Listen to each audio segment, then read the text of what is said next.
La problématique du plastique sur les plages est bien connue de tous. Bien que plusieurs organisations tentent de nettoyer, elles se retrouvent face à un nombre incalculable de particules sous les gros déchets, nommés microplastiques. Sous cette forme, le plastique est d'autant plus dangereux puisqu'il est ingéré facilement par la faune et remonte ainsi la chaîne alimentaire jusqu'à nous. Les études démontrent que c'est l'équivalent d'une carte de crédit que l'on ingère chaque semaine. En plus des conséquences dévastatrices sur nos écosystèmes, cette problématique affecte directement l'économie des communautés côtières. Uniquement en Ohio, éliminer les débris des berges augmenterait de 270 millions de dollars par année les revenus reliés au tourisme.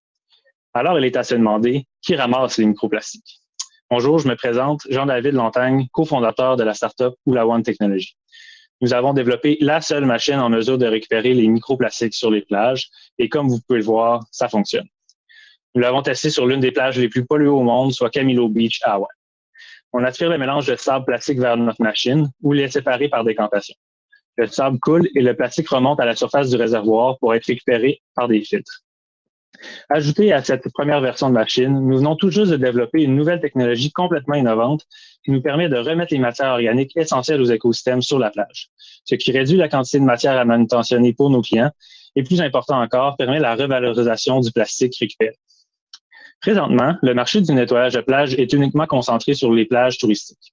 Avec notre solution, nous sommes en mesure de prendre une part de ce marché comme étant une solution plus éco-responsable que la compétition. Cependant, le marché qui nous intéresse le plus est celui des plages naturelles, puisque présentement, les solutions existantes sont incapables d'effectuer le travail.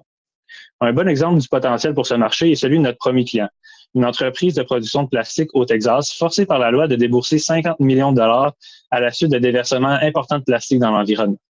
Ce type d'événement arrive plus souvent qu'on le pense. Uniquement cet automne, c'est 3 déversements semblables qui se sont produits uniquement aux États-Unis. Les solutions actuelles étant trop grosses et non respectueuses de l'environnement positionnent Hula One comme la seule solution pour la restauration éco-responsable des plages affectées par cette problématique. Pour implanter notre solution dans le marché, nous optons pour un modèle de service clé en main.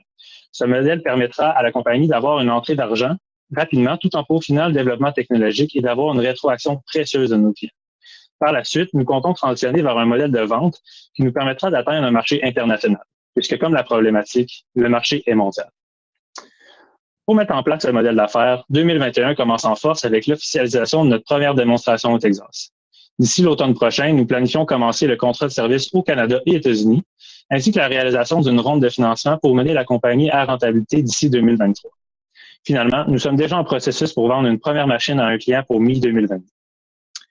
D'après l'ONU, restaurer les écosystèmes est le défi de la prochaine décennie. Et c'est exactement la raison d'être d'Hula One. Donc, la question que je vous pose, après combien de cartes de crédit ingérées allons-nous agir? Merci.